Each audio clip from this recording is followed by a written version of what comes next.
Hello, good morning. Last video में हम लोगों ने एडजेक्टिव क्लास को डिस्क्राइब किया था। इस वीडियो में हम लोग एडवर्ब क्लास को देखेंगे। Adverb class, what is adverb class? जैसे कि नाउन क्लास आप लोगों ने पढ़ा, एडजेक्टिव क्लास पढ़ा कि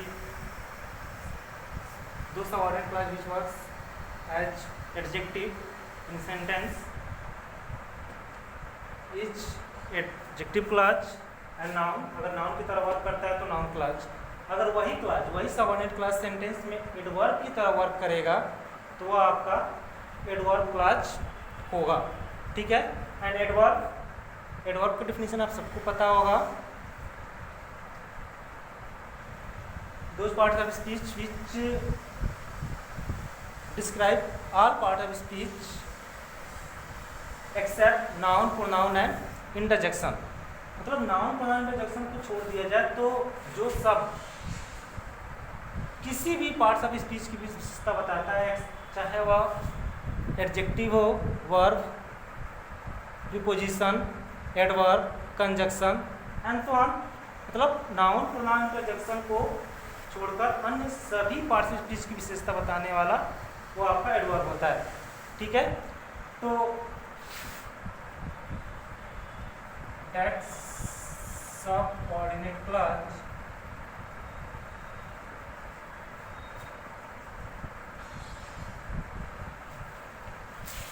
which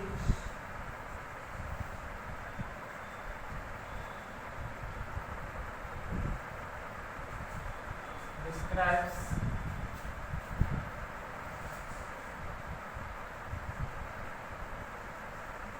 about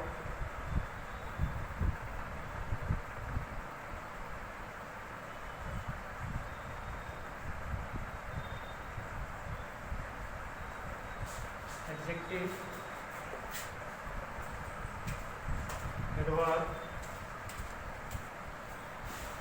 or verb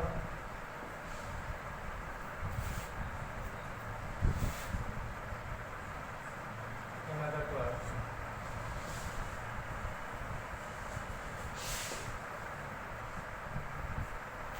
That's our class which described about adjective, adverb or verb to another class। मतलब किसी अन्य क्लास में आए हुए वर्ब, एडजेक्टिव या एडवर्ब के बारे में जो क्लास बताता है वह subordinate class of adverb class कहलाता है। ठीक है। Is called adverb class.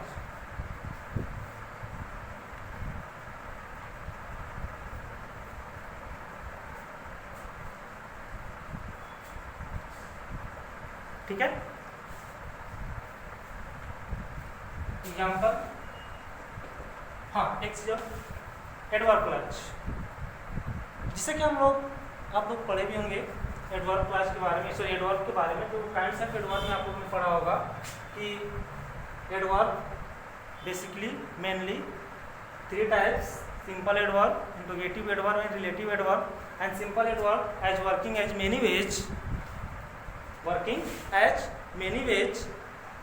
Adverb of time, adverb of place, manner, number, frequency, reason, condition, contrast. ठीक है। तो जिस तरह से एडवर्ब ऑफ मैनर होता है, adverb of place, adverb of reason, adverb of condition, adverb of comparison, उसी तरह से adverb clause of reason, adverb clause of manner, adverb clause of time, adverb clause of and so on. ये तमाम चीज़ें ये आपका एडवर्ब क्लॉज शो करता है। ठीक है। तो हम सबको बारी बारी से डिस्कस करेंगे कि एडवर्ब क्लॉज ऑफ टाइम क्या होता है, एडवर्ब क्लॉज ऑफ मैनर क्या होता है।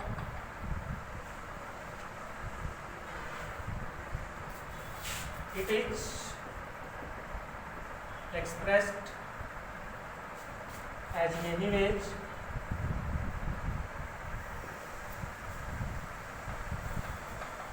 First adverb clause of time,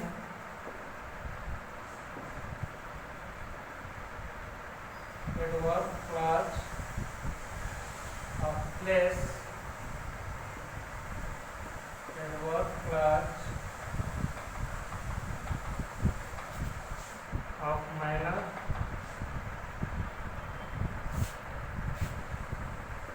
adverb clause of reason, adverb clause of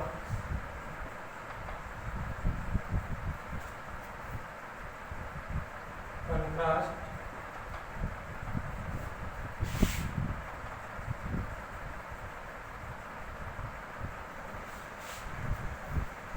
adverb clause of purpose, adverb clause of result,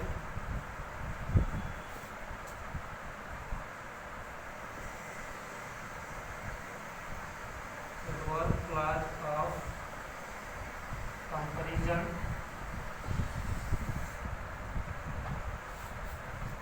and adverb clause of condition.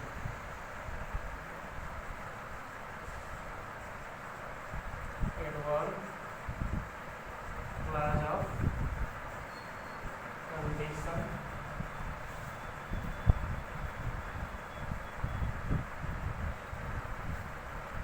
Time place,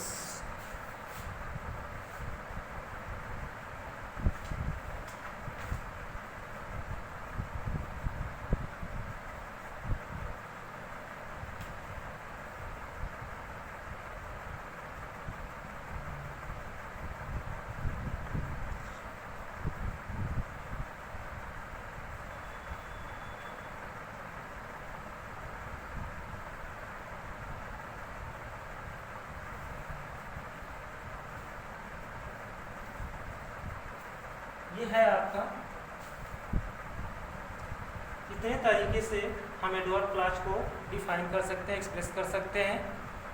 adverb clause of time, adverb clause of place, adverb clause of manner, reason, contrast, purpose, result, comparison, condition. ठीक है, तो sentence में जो adverb clause work time को express करता है, time को बताता है, वह एडवर्ब क्लॉज ऑफ टाइम होता है। ठीक है, सेंटेंस में जो एडवर्ब क्लॉज टाइम को एक्सप्रेस करता है वह एडवर्ब क्लॉज ऑफ टाइम होता है। सेंटेंस में जो सबऑर्डिनेट क्लॉज एडवर्ब की तरह वर्क करे और एडवर्ब की तरह वर्क करते हुए यदि वो प्लेस के बारे में बताता है तो वह एडवर्ब क्लॉज ऑफ प्लेस कहलाता है। ठीक है, and those subordinate clause which works as adverb, which works as adverb to express about manner, then this type of clause is called adverb clause of manner. And those subordinate clause which works as adverb to express the region, to express the region is called adverb clause of reason. इसी प्रकार से जो भी आपको ये word आपको लिखा हुआ है सेंटेंस में, जो एडवर्ब क्लॉज किसी अन्य क्लॉज में आए हुए वर्ड का टाइम बताया, प्लेस बताया, या मैनर के बारे में बताया, या फिर reason, contrast, purpose, result, comparison, या फिर कंडीशन को जो एक्सप्रेस करता है वह adverb clause of time, place, reason, condition, manner, purpose, in so on, ये आपका कहलाता है। ठीक है, तो पहला आपका है, हम कुछ एग्जांपल के माध्यम से समझते हैं कैसे।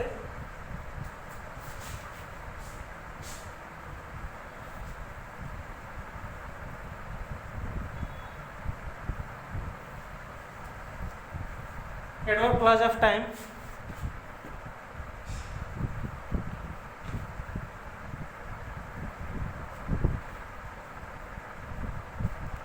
as soon as as soon as I reached the circus, it started.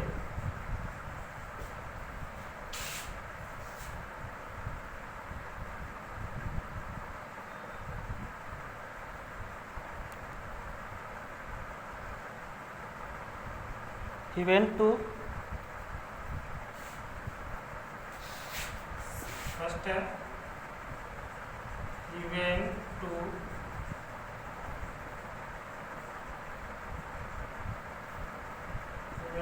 Delhi because he wanted to consult a doctor.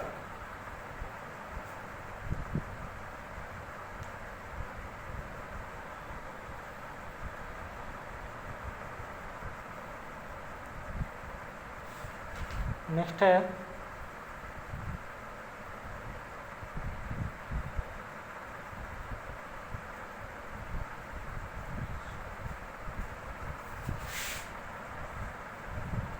I learned my lesson as my elder brother teaches me.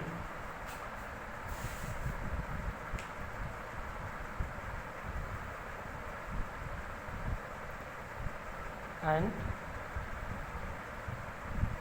I saw the place. I saw the place where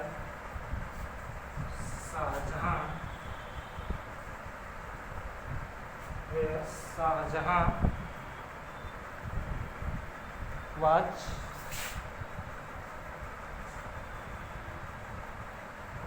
buried. देखिए fourth sentence है आप में यहाँ पे आपको बताया कि adverb clause को हम विभिन्न प्रकार से एक्सप्रेस कर सकते हैं डिफरेंट वे में। Adverb clause of time, place, manner, reason, condition, contrast, purpose and so on जो भी है। In this sentence as soon as I reached the circus it started. Firstly we find out the clause. सबसे पहले तो हमको clause को ही find out करना है। तो as soon as I reached the circus, one clause and this is another clause। हम आपको बता चुके हैं कि कौन सा प्रिंसिपल होगा, कौन सा सबऑर्डिनेट होगा, कौन सा कोऑर्डिनेट होगा, क्या होगा, जो भी होगा। तो जो क्लॉज कंजक्शन से बिल्कुल फ्री है वो क्या हो गया, ये हो गया प्रिंसिपल क्लॉज। एंड जिसके आगे कोई ना कोई कंजक्शन लगा होगा वो आपका या तो सबऑर्डिनेट होगा या तो कोऑर्डिनेट होगा। This is subordinating conjunction, this is subordinating conjunction. So this subordinate clause, इसलिए हम सबऑर्डिनेट क्लॉज कहेंगे, ठीक है। And this clause is explain about this clause. देखिए as soon as I reached the circus, जैसे ही हम सर्कस पहुंचे इट स्टार्टेड या शुरू हो गया। तो अब बताइए कि इस सेंटेंस में कौन सा ऐसा वर्ड है जिसके बारे में यह एक्सप्लेन कर रहा है। तो स्टार्टेड दिस इज वर्ब। कब शुरू हुआ, तो जैसे ही हम पहुंचे। सर्कस कब शुरू हुआ, जैसे ही हम पहुंचे। तो वेन से यदि हमको प्रश्न करने पर यदि हमको कुछ आंसर मिलता है तो जो आंसर मिलेगा वही आपका subordinating adverb clause of time होगा। कब स्टार्ट हुआ, तो जब हम पहुंचे, ठीक है। तो ये लिखा है ना कि subordinating clause which describes about adjective adverb और वर्ब के बारे में डिस्क्राइब कर रहा है। तो अनदर क्लॉज, किसी अन्य क्लॉज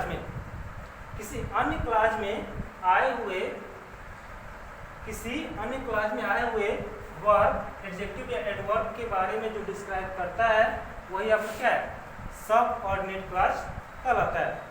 तो इसमें इस वर्ब के बारे में ये एक्सप्लेनेशन दे रहा है, ठीक है। तो ये आपका क्या बनेगा, adverb clause of time, adverb clause of time. He went to Delhi because he wanted to consult a doctor। अब एडवर्ब क्लॉज ऑफ टाइम को बताने वाले कौन कौन से वर्ड हैं? टाइम के लिए ऐसे सुनाया जाता है टिल, अनटिल, बिफोर, आफ्टर। ये सब जो वर्ड्स हैं ये आपका टाइम को दिखाते हैं। He went to Delhi because he wanted to consult a doctor। वह दिल्ली गया क्योंकि वह डॉक्टर से कंसल्ट करना चाहता था। तो इसमें आपका ये clause and this is another clause।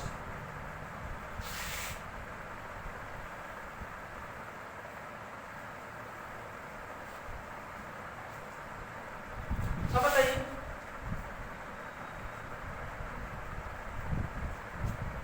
This is pre prime conjunction, this is principal clause, this इसके साथ आपने बिकॉज नामक कंजंक्शन, बिकॉज सबऑर्डिनेटिव कंजंक्शन है, सबऑर्डिनेटिव कंजंक्शन।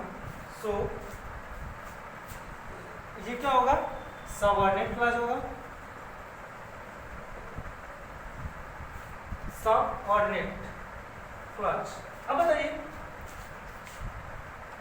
उसके दिल्ली जाने का रीजन क्या है, व्हाट पर्पज? उसके दिल्ली जाने का रीजन यही है, वो डॉक्टर से कंसल्ट करना चाहता था। ये पूरा आपका ये क्लॉज जो है, ये पूरा क्लॉज इसमें आए हुए, इसमें कौन सा वर्ड है जिसके बारे में एक्सप्लेनेशन दे रहा है? इस वेन, और वेन इसमें क्या है, ये वर्ब है, यानी कि सेंटेंस में इस वर्ब शब्द के बारे में ये एक्सप्लेनेशन दे रहा है। और वर्ब के बारे में जो बताएगा वो क्या होगा, वो होगा आपका एडवर्ब। एंड चूंकि ये आपका पूरा आपका क्लॉज है, ये पूरा क्या है, एक क्लॉज है, इसलिए बन गया clause, adverb clause. And this adverb clause telling about the this going to the reason of the going, मतलब ये क्लॉज जाने के कारण के बारे में बता रहा है कि वहां पे क्यों गया है, क्योंकि वो डॉक्टर से कंसल्ट करना चाहता था। So it is adverb clause of reason. और रीजन को बताने के लिए सिर्फ यही आपका एक वर्ड है, बिकॉज एंड एज, क्योंकि, ठीक है। ये आपके जो वर्ड्स हैं जो हमेशा रीजन को दिखाते हैं, बिकॉज कहीं पर भी सेंटेंस में आपको लगा होगा कोई भी कॉम्प्लेक्स सेंटेंस है तो आप समझिएगा कि उसमें आपका रीजन को दिखाया गया है।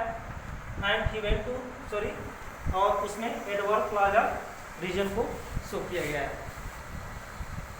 समझ में?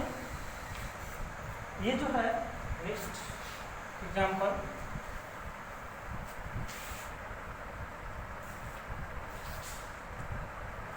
I learned my lesson as my elder brother teaches me। One clause and this is another clause। ये फ्री है कंजंक्शन से, ये आपका प्रिंसिपल क्लॉज हो जाएगा। एंड ये आपका एज सबऑर्डिनेटिव कंजंक्शन है, सो ये आपका सबऑर्डिनेट क्लॉज होगा। आई लर्न माई लेसन, मैं अपने पाठ को ऐसे ही याद करता हूँ जैसे मेरे बड़े भाई मुझे सिखाते हैं, बताते हैं। तो कैसे कैसे मैं याद करता हूँ, जैसे वो सिखाते हैं, यानी कि कार्य के करने के ढंग, यानी कि मैनर का। इन this sentence telling about the manner of doing work, किसी भी कार्य के करने के ढंग के बारे में इसमें एक्सप्लेन किया जा रहा है, बताया जा रहा है। So this is called adverb clause of manner. अब ये बताइए कि इसमें कौन सा ऐसा वर्ड है जिसके बारे में एक्सप्लेन कर रहा है। तो इस सिखाने के बारे में मैं सीखता हूँ, मैं अपने पाठ को याद करता हूँ। कैसे, तो जैसे वो सिखाते हैं, यानी कि कार्य करने के ढंग, यानी कि जो भी हम वर्क कर रहे हैं, जो वर्किंग है हमारा, उसके करने के मैनर के बारे में एक्सप्लेन किया जा रहा है। तो ये शब्द यहाँ पे वर्ब है, and explaining about work, this is adverb, and this ad clause, so adverb clause, and ये आपका कार्य करने का मैनर को एक्सप्लेन कर रहा है। सो एडवर्ब क्लॉज ऑफ मैनर, ये क्या बनेगा? Adverb clause of manner. ठीक है, नेक्स्ट वीडियो में सर नेक्स्ट एग्जांपल में क्या I saw the place where Shahjahan was buried, where I saw the place, one clause Shahjahan was buried, another clause, and where, this is conjunction। तो ये पूरा where subordinating conjunction है, इसलिए ये आपका subordinate clause बनेगा। ये होगा आपका subordinate clause. Okay, this is principal clause, principal clause. In this sentence करें कि मैंने वह जगह देखा जहां शाहजहां को दफनाया गया था। कहाँ दफनाया गया था? सॉरी, मैंने कहाँ देखा? तो जहां शाहजहां को दफनाया गया, जहां। ठीक है, तो इस वाले सेंटेंस में जो वेयर शब्द है, ये वेयर, ये किसके बारे में बता रहा है? प्लेस के बारे में कि देखने के बारे में? यहाँ पर ये वेयर शब्द इस देखने, इस वर्ब के बारे में एक्सप्लेन कर रहा है। मैंने जगह को देखा जहां शाहजहां को दफनाया गया था। Not explaining about the place, in this class explaining about the verb सा, एंड एक्सप्लेनिंग अबाउट वर्ब, तो this is adverb, and this is called clause. So adverb clause, it become adverb clause, and explaining about place, इसमें किसके बारे में explain किया जा रहा है? देखने की जगह के बारे में एक्सप्लेन किया जा रहा है। तो it is also called adverb clause of place। where, wherever, ये जो वर्ड्स हैं जहाँ और जहाँ कहीं, ये वर्ड्स हमेशा प्लेस को ही दिखाते हैं। सेंटेंस में जब भी कहीं वेयर एंड वेयर एवर आता है तो एडवर्ब क्लॉज ऑफ प्लेस को इंडिकेट करता है। ठीक है, तो इसमें एडवर्ब क्लॉज ऑफ प्लेस को इंडिकेट किया गया है, फिर दर्शाया गया है। तो इस तरह से ये हमने चार को एक्सप्लेन किया। Adverb clause of time, adverb clause of place, adverb clause of manner, and adverb clause of reason. अगर सेंटेंस में किसी क्लॉज में आए हुए किसी वर्ब, एडजेक्टिव या एडवर्ब के बारे में जो क्लॉज एक्सप्लेन करेगा वही adverb clause of adverb clause of subordinate clause of adverb clause कहा जाएगा। एंड यदि वह क्लॉज उसके बारे में बताते हुए यदि टाइम को इंडिकेट करेगा, टाइम के बारे में बताएगा, तो वह एडवर्ब क्लॉज ऑफ टाइम कहलाएगा। And if it explaining about the place, then it is called adverb clause of place. And if it explaining about of doing या doing manner, then it is adverb clause of manner कहलाएगा। and if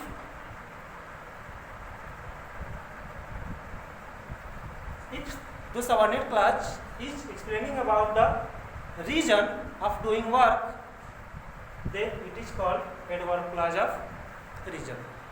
सिर्फ किसी भी sentence में यदि किसी कार्य करने के रीजन के बारे में आपको बताया जाएगा वो हमेशा एडवर्ब क्लॉज ऑफ रीजन।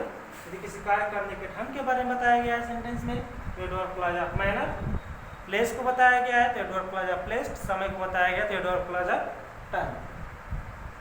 ठीक है, जो रिमेनिंग है, जो सिर्फ बचे हुए हैं, उसको अगले वीडियो में एक्सप्लेन किया करेंगे। इसमें इतना ही। अगर कोई डाउट है किसी भी पॉइंट को लेकर, जैसे टाइम, प्लेस, मैनर, रीजन जो भी है, इसमें कोई भी डाउट है तो प्लीज़ कमेंट करके बताइएगा। हम नेक्स्ट वीडियो में इसके बारे में डिस्कस करेंगे, चर्चा करेंगे। ठीक है, थैंक यू।